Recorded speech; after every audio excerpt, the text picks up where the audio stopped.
ya Nazareti katika sherehe ya mikate isiyotiwa chachu, ili likatimie lile neno kama ilivyoandikwa na nabii Isaya, ya kwamba yampasa mwana wa Adamu ashike njia yake aelekee katika sherehe ile ya mikate isiyotiwa chachu. Kwa maana ilimpasa mwana wa Adamu kufanya hivyo.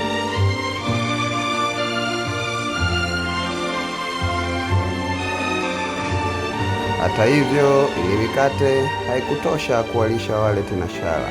Hivyo mwana wa Adamu aliibariki na kuitakasa. Ni miujiza! Inawezekanaje? Wengi walishangazwa na miujiza aliyoitenda mwana wa Adamu huko Nazareti. Akawagawia wale tenashara aliyowapenda zaidi, akaubariki, akaumega, akawaambia wanafunzi wake, tuleni. Kuelekea ng'ambo ya mto Yordani kubatizwa, Yesu aliwachukua wale wanafunzi wake aliowapenda zaidi, ili akawabatize kwa Roho Mtakatifu kama ilivyoandikwa na nabii Isaya.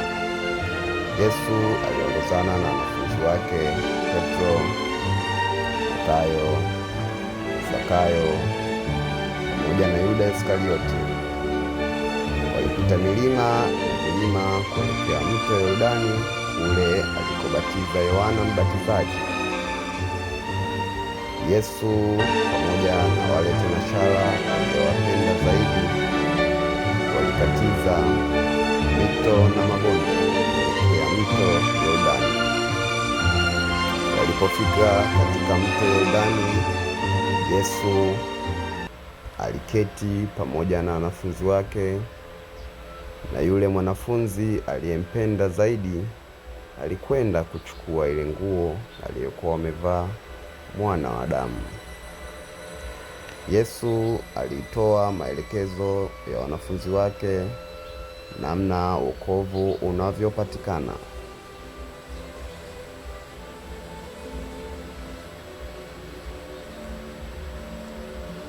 Ghafla wingu kubwa likatanuka, ikasikika sauti ikitoka mbinguni na kusema, huyu ni mwanangu mpendwa, nimependezwa naye, msikilizeni yeye.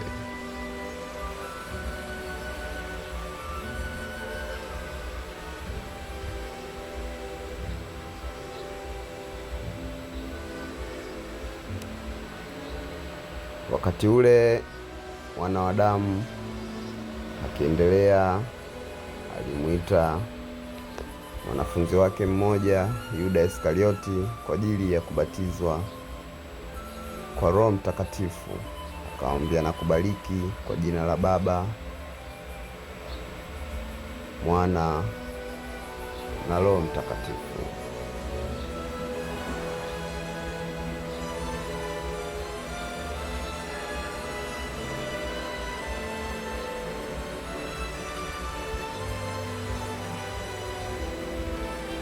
Umebarikiwa wewe pamoja na uzao wako.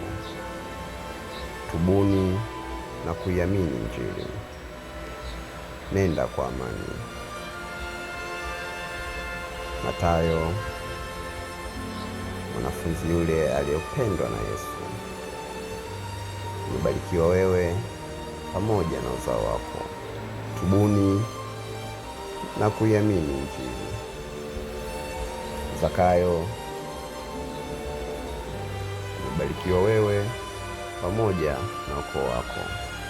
Tubu na kuiamini Injili.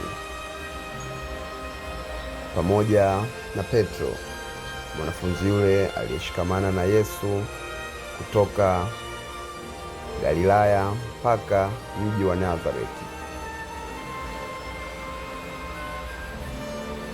Umebarikiwa wewe pamoja na uzao wako. Tubuni na kuiamini Injili. Akawabariki kwa jina la Baba na la Mwana na la Roho Mtakatifu. Amen. Jina la Bwana lihimidiwe. Amen.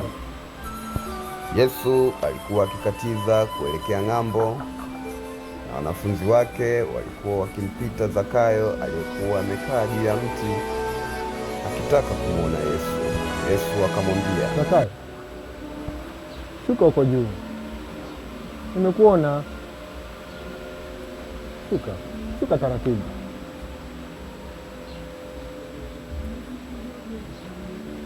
Shuka. Karibu. Nimekuona na nimeona moyo wako. Leo nitakuwa nawe nyumbani kwako. Ni mwenye dhambi. Inawezekanaje? Inawezekanaje Bwana mchukue akaendane chakula cha jioni? Nitamrudishia mara 7. Alitoza ushuru kwa watu wengine. Imani yako imekuponya. Lakini Bwana anataka kati naye. Ni mwenye dhambi.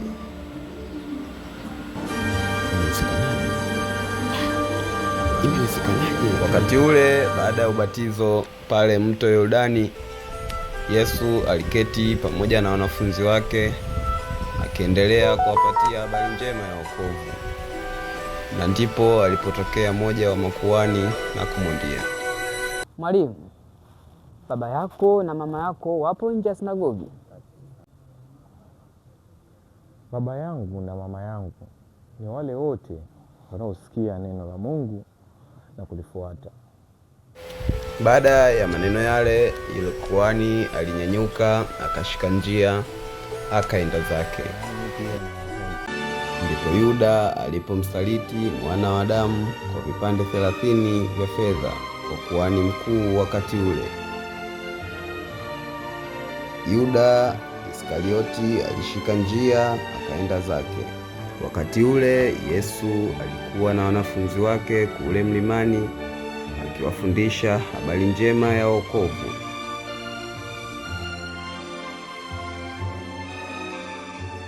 Na ndipo askari wa mfalme Herode walipofika katika mafundisho yale na kumtoa mwana wa Adamu ili kumfikisha katika baraza la wazee kama ilivyoagizwa na mfalme Herode. Na ndipo mmoja kati ya wale wanafunzi akaacha ndala.